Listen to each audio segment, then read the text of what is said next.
This station is now the ultimate power in the universe. Welcome to The Infected. Hey there, thanks for joining us.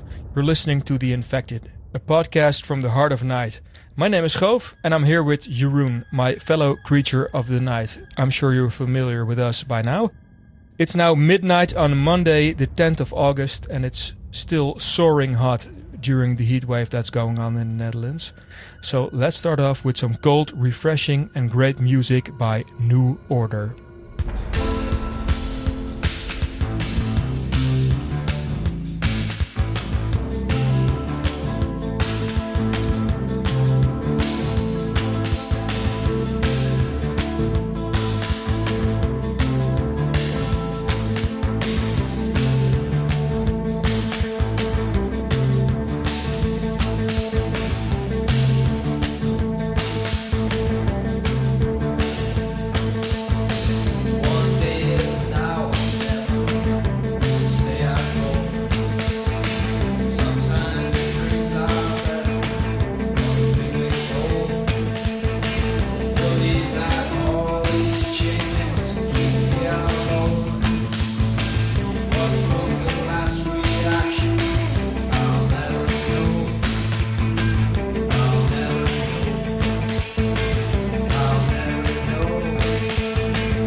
The Infected.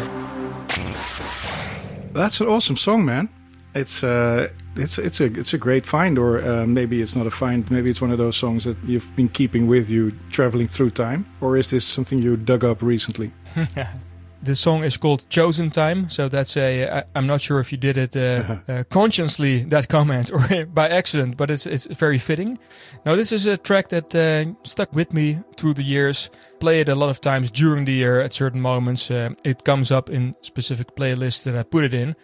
But I thought it was time to give New Order a beautiful stage in our podcast. Some background on New Order and this track, Jeroen, because I think it deserves it. From the tragedy of Ian Curtis's suicide at the age of only 23 years old emerged a defining group in the 80s, combining poppy elements with edgy and catchy sounds. That's, of course, New Order I'm talking about. And the album that the track this is on, it's called Movement, sounded like and in fact is born from the ashes of Joy Division. So it also has one leg in what New Order would become and would sound like later, while still having one leg in the old Joy Division sound. So it's kind of dark and moody, as you hear, even though it's mostly electronic and not that much of a rock album, or rock song, if you will. It is still very somber sounding, and that's a good thing in my book. We were just talking over this track. Jeroen also mentioned that it's not a track that you will know, it doesn't stick with you, but it's still a good one, I think, right? Yeah, definitely, and it's interesting because they're experimenting a bit, I think, with the sound spectrum, where Joy Division was very much a format, which was the songs were excellent and the atmosphere was amazing and repressive and intriguing at the same time. But basically, the band mostly did the same thing. Yeah, the bass player played the bass notes, etc. Yes. Yeah. So they're moving stuff around, in the spectrum.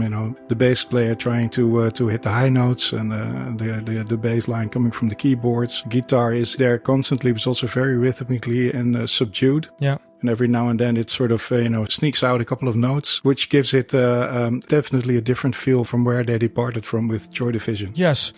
I think you're absolutely right, and your comments also made me discover new things in this song, like that bass line. I never thought about that. If you listen to the track, it feels kind of repetitive maybe, but there's a lot going on. And at the time of the release of this track and the album Movements from 1981, the album was not super well received by critics or audiences. It only peaked at number 30 on the UK album charts, for instance.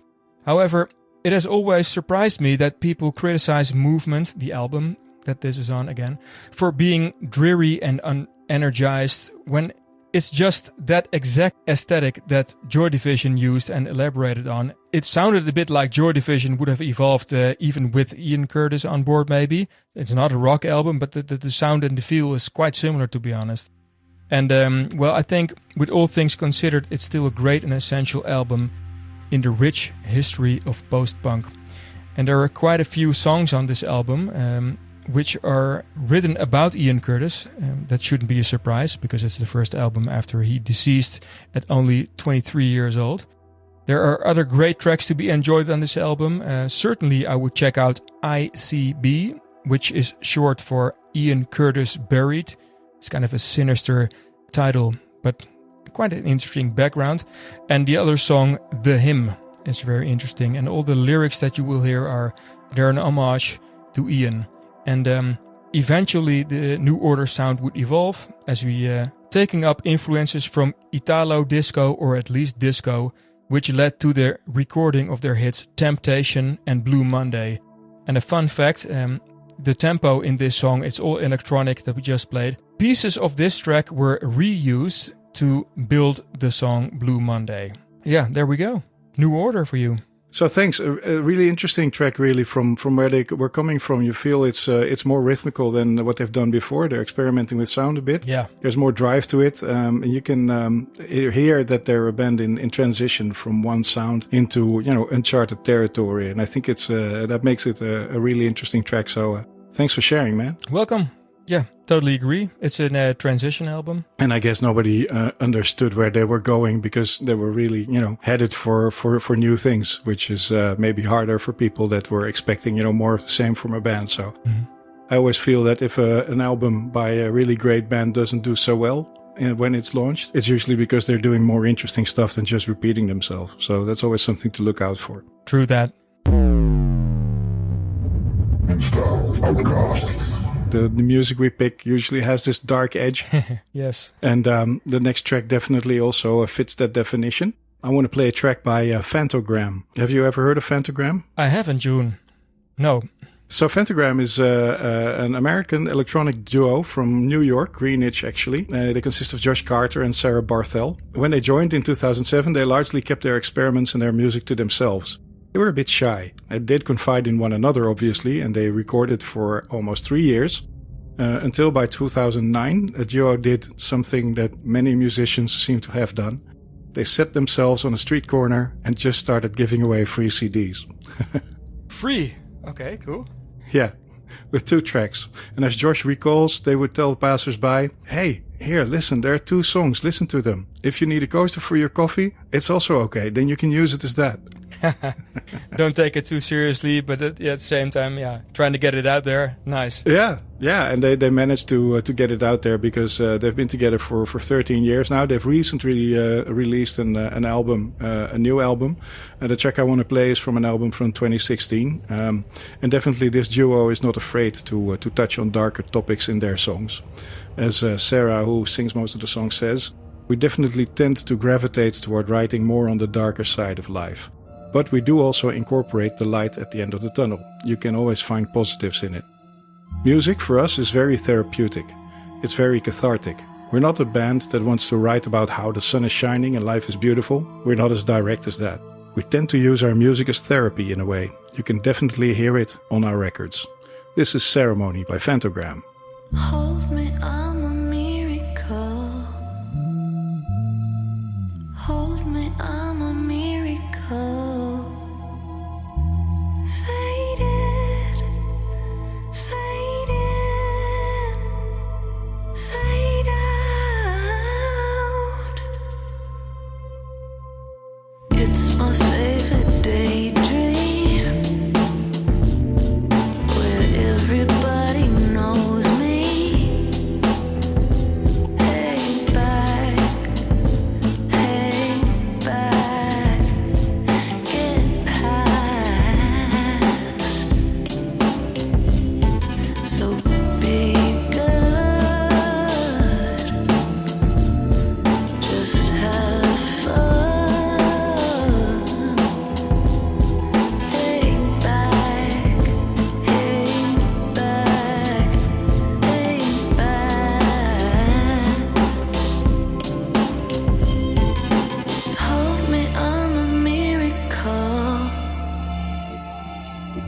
Hold me, I'm a miracle.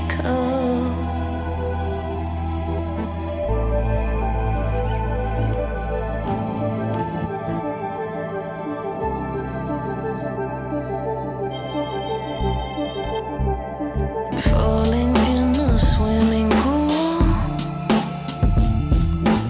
naked in the neon moon.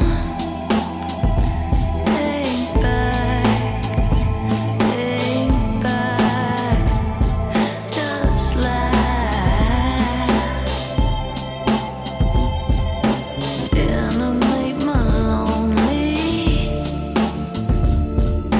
solo ceremony.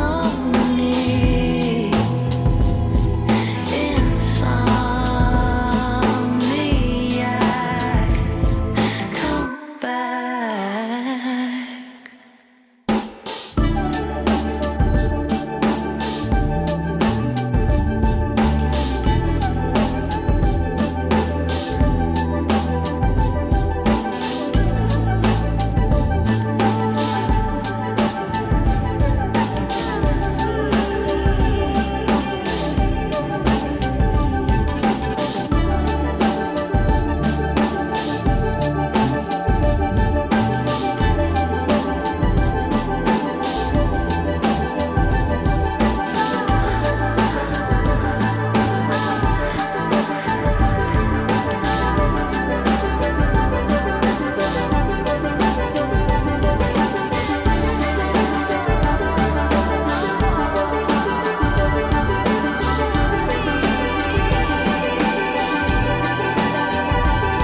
Well, Jeroen, this is something. It starts off really slow with a low volume as well, and then completely evolves into a chaotic and dramatic, beautiful mess.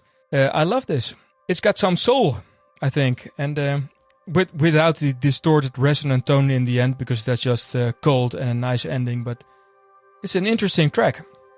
Yeah, it's beautiful, and it really grabs you by the throat when you lie down, put your headphones on, and let this track take you with it. You go to a dark place, and it's cleverly disguised as a very light sort of summery song in the beginning, but there's a story behind it and behind all of this album. This is from the album Ceremony, and you can hear frontwoman Sarah Barthel sounding very melancholic. The sister of Sarah, Becky, lost her life due to suicide in January 2016 after struggling with depression for many years. Oh, that's sad. And if you realize that, the lyrics take on a deeper meaning. So this album was produced shortly after she lost her sister. Yeah. She herself says it's definitely a reflection. I think all of the songs are a reflection of what happened. It was inspired by Becky, but it was also just inspired by life. It's about trying to live and go on after you lose somebody to suicide. Well, yeah, that's quite deep. It is. I think the lyrics are beautiful as well. Animate my lonely solo ceremony, insomniac. Come back. Wow. It almost feels like these stages of grief that one goes through, but all crammed into 5 minutes. There's a lot of emotion and pureness going on, and well, that's what I love about doing this podcast with you, and just those stories behind it that give these songs so much more meaning. They're great in their own right if you listen to them on Spotify, but this is what we like to do, I guess. Give it all the context. When you find these stories behind songs that you love, they take on more meaning, and it's great to be able to share that with you and anybody who is willing to tune in and listen to what these artists have to say, really, because we're just retelling the stories. Yeah, great find, Jeroen. Great fucking find. Thanks. It's quite of a transition, actually, to go from this beauty and sad and layered track to go to something that's really cold and raw and minimalistic as this next track by Ende, Schneafliet. It's a Dutch band, and the song is called Zeitgeist. Let us first maybe listen to it, and I'll tell you a bit afterwards. Does that make sense? Yeah, great. Let's go. Yeah, let's go.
Well, Jeroen, what did you think of this raw piece of action? Well, this is a really interesting track in the sense that after a while you start thinking, okay, where can I place this?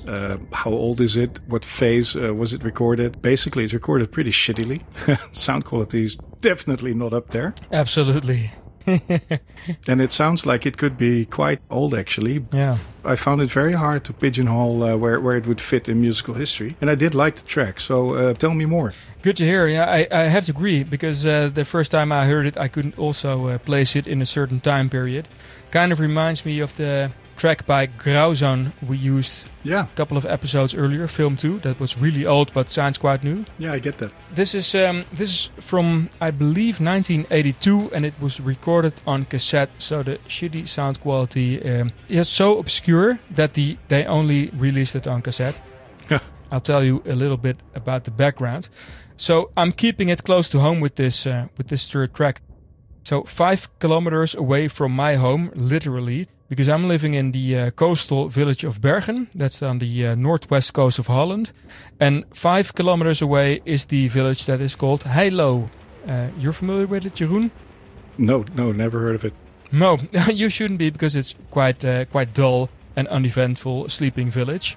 Anyway, it's round the corner. We do our groceries there, and there's nothing happening. But in the early 80s, there were 4 guys that formed the band Ende, Schneafliet. Sounds German, but they're 4 Dutch guys.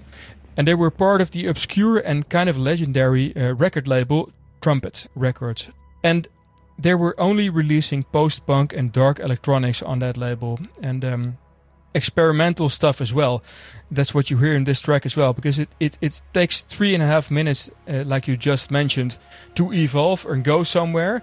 Yeah. But it never really takes off. It just sticks within this mood. And these guys and the Schneafliet, these 4 guys, have only been active between 1981 and 83. Yeah, they only released some cassettes. That's what the sound quality comes from. And you cannot find a better download quality than this or listening experience, because it's all that old. And it's so obscure that they only did 1 concert on a public broadcaster program in 1983 on VPRO. And that's basically all I can find about them. I can find a little bit more about this label I just mentioned, Trumpet Records. There are also other artists that are a bit more familiar. Doxa Sinistra, the actor Dr. C. Stein, which I will definitely use in the upcoming show, because he uses Blade Runner samples in his music. And also the music is very, very interesting. I think he's the most memorable of all these acts on this label, to be honest. And there's also 9 Circles on this label. They're still active. They're also on Spotify. Awesome. Yeah, from the late 80s, it turned quiet around this record label. And in that period, work was done behind the scenes to preserve the very impressive archive of sound and images they had accumulated, because they had a lot of acts on this label. And it's actually 1,250 items long, this list of releases. Wow. I will also place a link on our website after the show within the show notes, so you can look up more stuff on Trumpet Records. And one final interesting fact, in recent years they took up a old World War II bunker on Texel. And Texel is a small peninsula on the north coast of the Netherlands. They turned it into a studio. So they took a bunker, they got it from the government, they turned it into a studio, and they just started cataloging all of their music. And let me stop rambling here. It's a cold wave label, and the Schneafliet didn't do anything except this track that is worth listening to, in my opinion. But I just wanted to share this powerful track. Yeah, it's interesting enough. Definitely something out of the ordinary, and something that I don't think many of our listeners will have heard before. So thanks for sharing that. My question is, if you live like 5 kilometers from this guy that you think is so interesting, didn't you already try and look him up or get a beer together with him? That's a very good idea, Jeroen.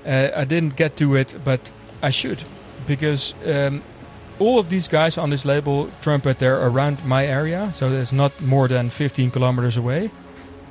I think most of them are still alive, and approachable would be nice. Yeah, definitely. So your mission is to drink beer with as many people from this label as possible and report on it for our listeners, right? Yeah. I'm definitely sure that these guys are going to be amazed when they hear that somebody has been recently, listening to their 1981 track, actually played it in a podcast. I think that's going to be... Yeah. They're going to love that story as well, man. Yeah. Definitely. What a punishment. All right. So we're going to hear back on that. Do you dream of a vacation at the bottom of the ocean? But you can't float the bill? Have you always wanted to climb the mountains of Mars?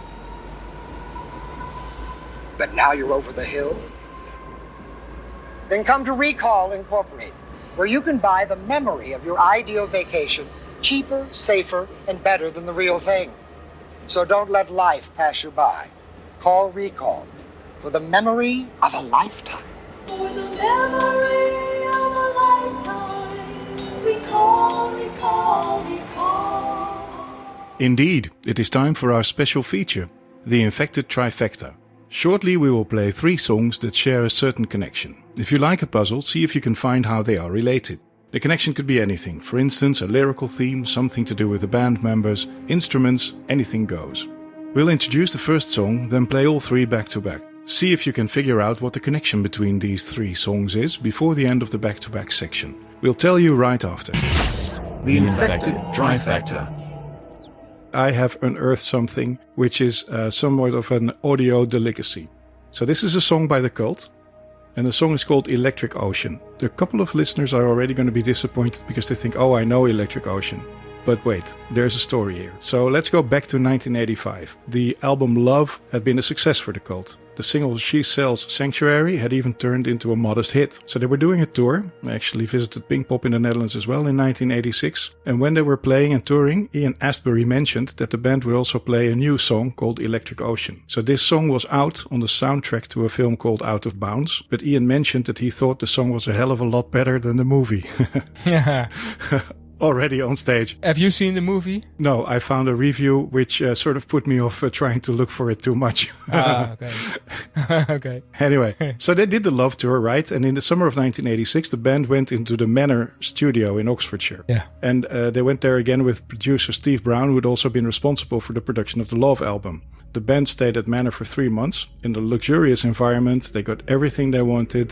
They had a good time. But when the 11 songs had been recorded for this album, which was supposed to be called Peace, it just did not feel right to the band. The songs were okay, but they were sprawling and the sound wasn't quite right. And singer Ian Astbury had heard recent productions by Rick Rubin and was convinced that the band needed his more raw and direct sound. So this band asked Rick Rubin to remix Love Removal Machine, which was going to be the first single. Rubin agreed, but on one condition. He asked from their current sessions that the band had to pick the song that they were least satisfied with, and Rubin would then re-record and produce the song, because he wanted to show off what he could do. So the band picked the song Peace Dog. They loved working with Rubin, and eventually the whole album, They Were Done at Manor, was re-recorded with production by Rick Rubin, and a lot of songs were changed. The production was changed dramatically. So the Manor sessions were shelved, and Electric, the Rubin album, was released in 1987. And Electric was the real breakthrough album for The Cult.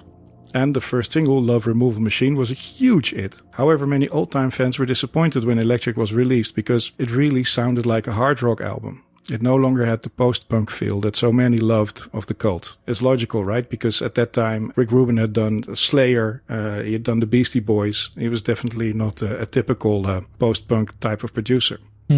So the song we're about to play is Electric Ocean, and of this song there are actually 3 different versions. So there's the version from the Manor sessions, which is less energetic, and then there's the Out of Bounds soundtrack version of this track, which is the basis from the Manor sessions, but it was produced and beefed up for the soundtrack. And then there's the Rubin version of this track, which ended up on the Electric album. But the version that Rick Rubin did is about 2 minutes shorter, and it sounds quite different. And this extremely rare Out of Bounds version is what you'll be hearing in a minute.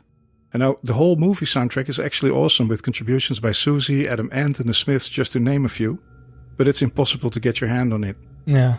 So this version of Electric Ocean was released only ever on the rare Cult 7 CD box. It was a box set, an expensive collector's item released in very limited numbers and only in the USA in the year 2000. So this version is really something you will hear nowhere on any streaming service. It's extremely hard to find, but it is the best version of the song. And it's also probably the last song recorded with the original Cult sound, signifying the end of the post-punk phase of the Cult, which makes this track even more special. So here it is. Enjoy Electric Ocean.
The Infected Trifecta.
infected trifecta.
Translucent black capes back on the rack.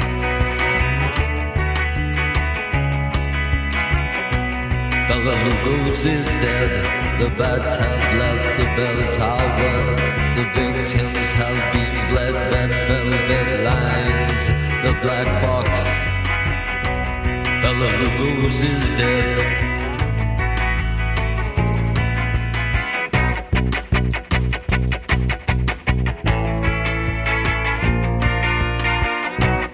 The goose is dead.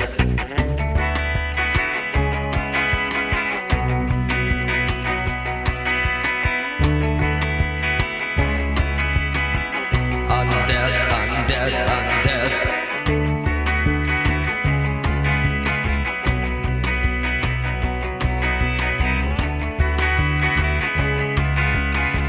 Undead, undead, undead. The virginal brides file past his tomb. Soon will times their flowers be wrapped in deathly bloom. Alone in a darkened room, the Count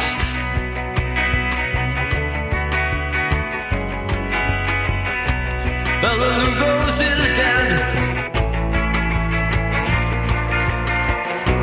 Bela Lugos is dead. Bela Lugos is dead. Undead, undead, undead. Undead, undead, undead.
The Infected Trifecta. Did you find the connection? Well done if you did. These 3 songs are all movie related, appearing respectively in the movies Out of Bounds, Thief and The Hunger. So the next one we just played is a custom-made edit I did by Tangerine Dream. It's a blend of the 2 tracks that are on the Thief soundtrack. That's the soundtrack by the movie from 1981 by Michael Mann. And, well, it's maybe 6 tracks in total on this soundtrack, but it's just so grand. I couldn't make a decision, so I blended the 2 tracks into one. Tangerine Dream was a German electronic band founded in 1967 by Edgar Fruste, and I'm sure most listeners know Tangerine Dream. This group has seen many personnel changes over the years, and they've been around for a long time. One famous member that was very successful in this band, but also when going solo, was Klaus Schulze. And Edgar Fruste, the founder of this band, was the only continuous member basically until his death in January of 2015. And well, Tangerine Dream sounds exotic and dreamy. The band name comes from a mishearing of the line "Tangerine trees and marmalade skies" from the Beatles track "Lucy in the Sky with Diamonds." So if you hear that line and you just not paying attention, or you're fucked up by alcohol or whatever you're doing, LSD, then you make it into LSD probably. Tangerine Dreams and Marmalade Skies certainly become Tangerine Dream. And the band originated in krautrock and psychedelica, and Edgar Fruste soon became more interested in electronic instruments during the 70s, and also making his own electronic instruments, which reminds me a bit of Kraftwerk, because they also tended to make their own electronic instruments. But in 1973, when they were doing their most of their stuff electronically, they signed with the Virgin Records label and started using the mellotron, which is a famous instrument. It's not an easy one to use, but famous, yeah, right? And the Moog synthesizers, the famous powerful bass from the Moog, the Mini Moog. And they rose to great success in the coming years, in the 80s. They made a lot of movie soundtracks as well. More recently, they did this score for the video game Grand Theft Auto 5. They're on Spotify as well with a lot of their work. And there's also a link, because the edit that I made with the movie soundtrack from Thief, that's a good reason to revive our section The Big Picture, in which we make Goth-approved movie tips. Yeah. The Big Picture.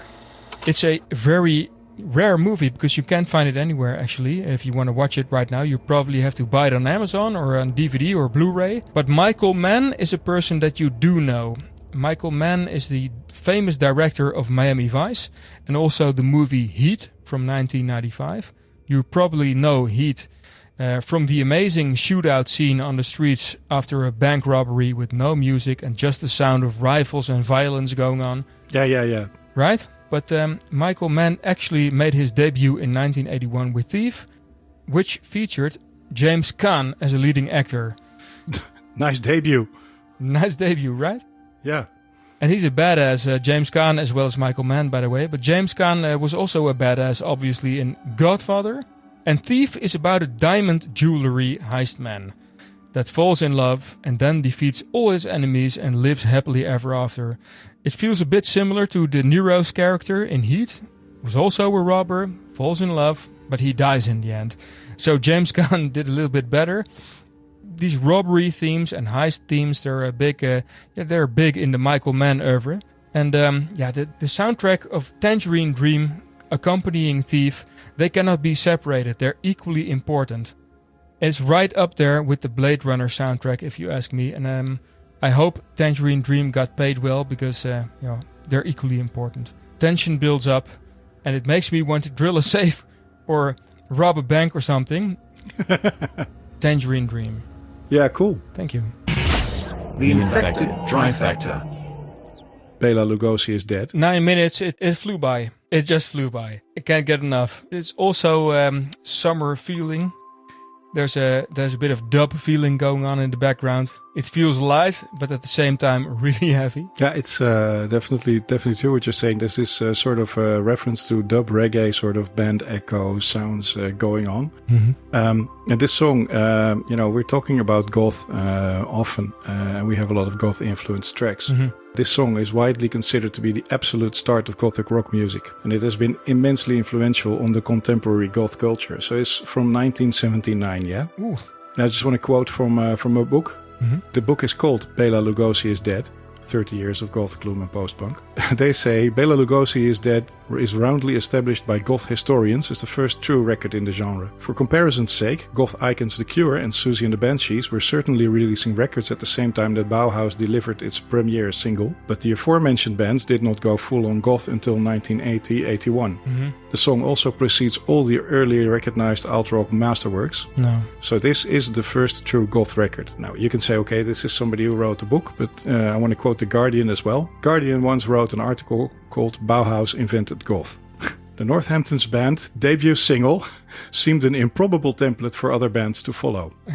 A gloomy, descending bass line repeating for the best part of 10 minutes with a drum pattern and a preponderance of echoing effects, evidently derived from dub reggae, topped with jaggedly abstract guitar noise. Bela Lugosi's Dead would have been just another piece of post-punk experimentation had it not been for the lyrics, which depict the funeral of the Dracula star, with bats swooping and virgin brides marching past his coffin. The effect was so irresistibly theatrical that dozens of bands formed in its wake. So many, in fact, that Goth quickly became a very codified musical genre. Thank God for that.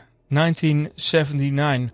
I didn't realize it was that old. That was the punk scene was starting to die down, and that's when this track came about. Yeah. Maybe in that area. Yeah, definitely. And this is the first time that this whole recipe of the sort of gloomy atmosphere and all the references to vampires, funerals, coffins, and, virgin brides, all of that very quickly became the lexicon that you had to use if you wanted to be part of this movement, right? So they basically delivered the blueprint in this song that everybody started working from.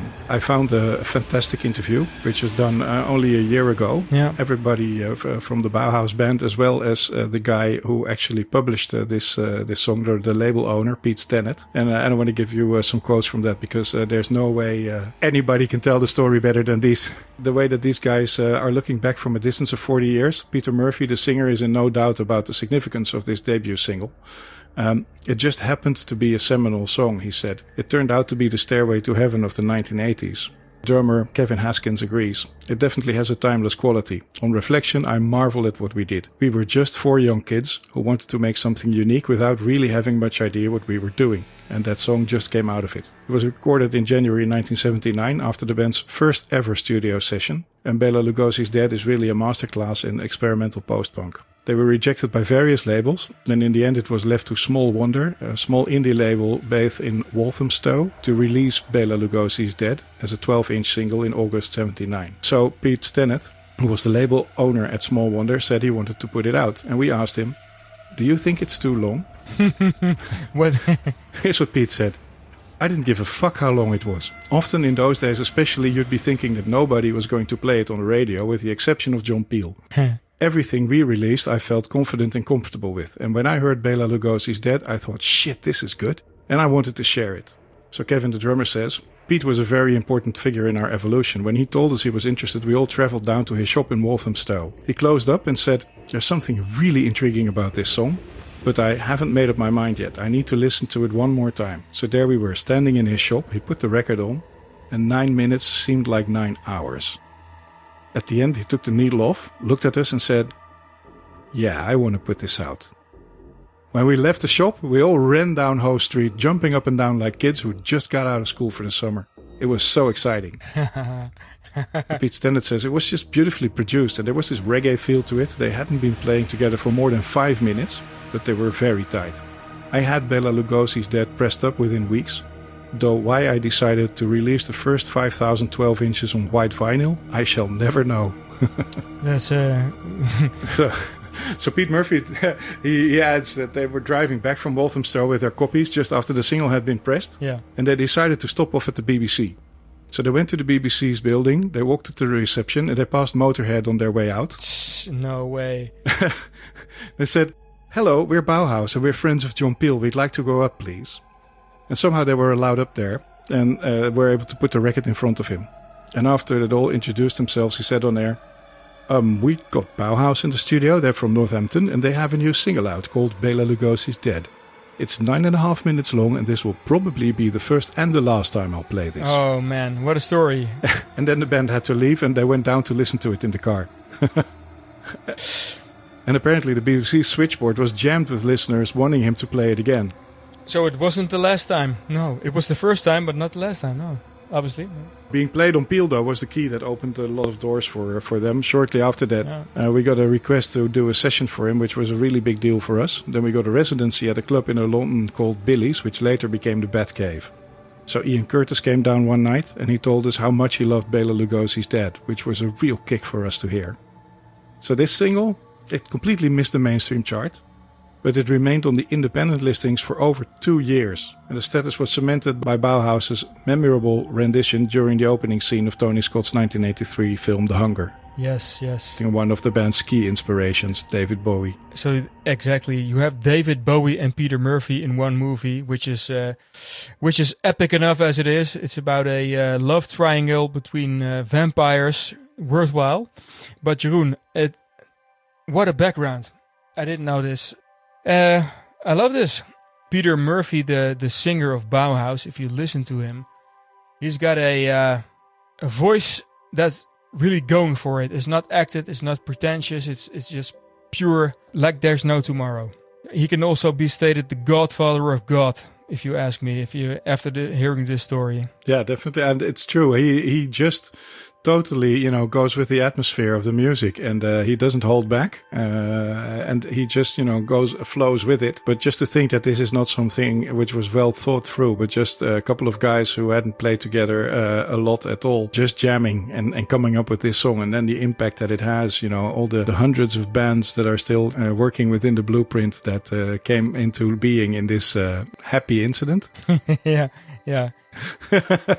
To pick up another term which we used recently, this is probably one of the happiest accidents that's been recorded. Like Bob Ross is making happy accidents and making great paintings. Yeah. This is the happy goth accident. Legendary. The Infected. So we've reached the end of our show again. I hope you liked this episode. I sure loved making it, and I know Goof did too, right? Absolutely, Jeroen. So yeah, definitely. Yeah. So you don't want to miss these, right? You don't want to miss these stories. You don't want to miss these episodes. So there's a very simple thing you can do. Just subscribe to our podcast and never miss another one. If you want to do that, just go to our awesome site at theinfected.nl. I will now give you 666 reasons why it's a good idea to visit theinfected.nl. Nah, just kidding, but there's a couple here. Because here you will find the links to subscribe, but also we offer some great Spotify playlists in the spirit of The Infected. We have lots of music inspiration there for you, and also a fine collection of all the songs we've ever played on the show. Also, on theinfected.nl, the show notes of each episode with the stories and the relevant links, in case you want to reread them or share them. Not to be missed, we also feature some exclusive interviews with artists from the scene. Just last week we had Golden Plates, who did a great interview, a very interesting act. Check them out as well. Hey y'all, this is Elder Braxton with Golden Plates, and you are listening to The Infected. Theinfected.nl also brings you fully mixed sets of music, great for hours of continuous listening. And also, if you'd like to get in touch, say hi, or suggest or even introduce a track that you think should be on this show, reach out to us. Theinfected.nl also has a contact form you can use to reach us. If you enjoyed the show, you can help us out with a nice rating on Spotify, Google, or iTunes. Choose your poison. And that's all for now. Thanks for listening. It has been a terribly sweaty night, so I long for nothing more than to recede down the stairs, into the crypt, go lie down, and close the coffin for the rest of the night. Stay cool. Listening to some cold wave in your coffin.